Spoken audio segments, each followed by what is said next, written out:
আসসালামু আলাইকুম। আশা করি আপনারা সকলেই ভালো আছেন। আপনারা যে যেখান থেকে আজকের এই গুরুত্বপূর্ণ ভিডিওটি দেখতেছেন সবাইকে স্বাগতম। আমি প্রতিনিয়ত আপনাদের মাঝে সত্য বার্তাগুলো উপস্থাপনা করি। 15তম শিক্ষক নিবন্ধনদের জন্য সুখবর। দৈনিক শিক্ষা.com প্রতিবেদক।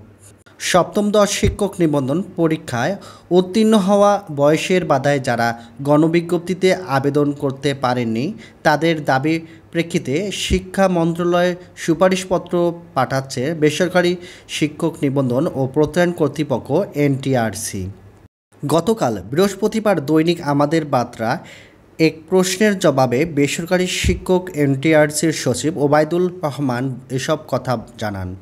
সচিব বলেন, করোনা মহামারীর কারণে 17তম নিবন্ধনধারীরা যেহেতু আবেদনের সুযোগ পাননি তাদের বিষয়টি ভেবে আমরা একটি চিঠি তৈরি করেছি যা শিক্ষা মন্ত্রণালয়ে পাঠানো হবে। সেক্ষেত্রে সরকার যা সিদ্ধান্ত নেবে তাই হবে।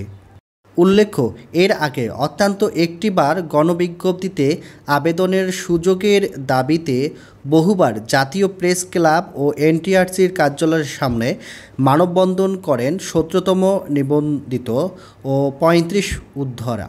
এছাড়া আবেদনের সুযোগ চেয়ে জনপ্রশাসন মন্ত্রণালয়, শিক্ষা মন্ত্রণালয় এবং এনটিআরসির চেয়ারম্যানের বরাবর স্মারকলিপি দিয়েছেন তারা।